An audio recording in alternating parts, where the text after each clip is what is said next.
네, 여러분 안녕하세요. 뉴스입니다. 국회에서 이 새끼들이 승인 안 해주면 바이든은 쪽팔려서 어떡하나 라고 말했던 윤석열. 자, 그런데 국회에서 승인을 해서 박진 외교부 장관의 해임 건의안을 올렸더니 국회와 국민을 쪽팔리게 만들었습니다. 그렇다면 이제 남은 건 뭐가 있을까요? 그렇습니다. 이제는 국회와 국민이 윤석열을 쪽팔리게 할 일만 남은 것입니다. 시간이 얼마나 걸릴지 예측할 수는 없지만 올해든 내년이든 빠른 시간 안에 받은 대로 쪽팔리게 해주는 것이 우리네 인지상정이 아닐까 생각합니다. 자신의 욕설은 기억이 안 난다면서 바이든이라는 말은 한 적이 없다는 선택적 기억을 가진 정치검사 출신. 그에게 과연 국정에 대한 철학 같은 건 처음부터 있을 리가 만무하죠. 그런데 이슈로 이슈를 덮기 위해 안간힘을 쏟고 있는 모습이 여기저기서 나타나고 있는데 오늘 이 74주년 국군의 날입니다. 이 자리에는 민주당 이재명 대표도 참석을 해서 윤석열과 악수하는 장면이 포착이 됐습니다. 재밌는 것은 이날 행사에서 경례를 하는 이 윤석열의 모습이었습니다. 보시는 것처럼 미필은 달라도 너무 다릅니다. 손끝을 눈썹 끝자리에 붙여야 하는데 손을 멀찌감치 떨어뜨려 경례하는 모습입니다. 뭘 하든 간에 제대로 하는 게 단 하나라도 있을까 싶습니다. 자, 또 다른 장면에서는 손으로 눈썹을 다 가렸습니다. 아니 주변에 그런 거 하나 코치하는 사람이 없나 봅니다. 하기는 괜히 말 한마디 했다가 네가 나 가르치려고 하냐라며 욕먹을 것 같으니 말 한마디 못하는 것이겠죠. 윤석열은 오늘 기념사에서 이런 말을 했습니다. 북한의 핵무기 개발과 고도화는 국제사회의 핵 비확산 체제에 대한 정면 도전이다. 핵무기 개발은 북한 주민의 삶을 더욱 고통에 빠뜨릴 것이다.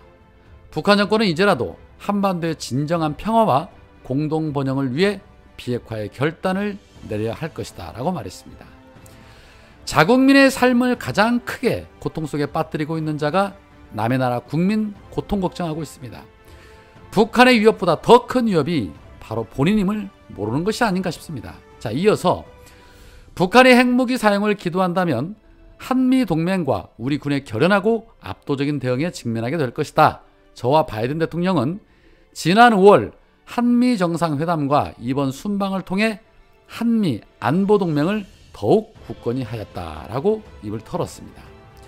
한미동맹은 처음부터 굳건했는데 마치 본인이 한미동맹을 강화한 것처럼 포장하고 또 이번 순방에서 무슨 한미동맹을 얘기한 적이 있었다고 아무렇지 않게 저런 말을 할 수 있을까 싶습니다. 참 뻔뻔스럽죠.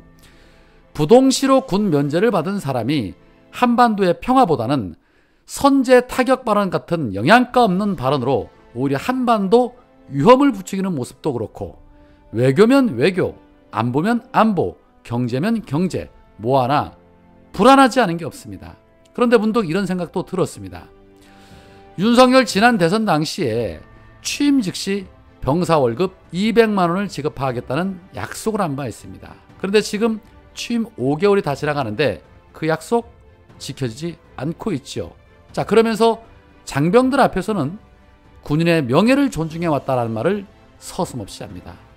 네가 한 약속도 지키지 않으면서 무슨 뻘소리 하느냐고 아마도 군인들이 속으로 욕할 것입니다. 저 땡땡은 입만 열면 거짓말이 자동으로 나온다고 말이죠. 그리고 윤석열이 한 말에 대해서는 앞으로 대통령실에서 자막을 달아서 언론에 배포하게끔 해야 합니다. 자신이 한 말도 아니라고 하니까 이제는 직접 대통령실에서 자막 달아서 보도를 해야만이 딴소리 못합니다. 국민은 대통령 입에서 나오는 말 정확하고 똑똑하게 알아야 할 권리가 있으니까요. 얼굴만 봐도 암에 걸릴 것 같다는 분들 참 많으신데 우리의 힘으로 끌어내려야지요.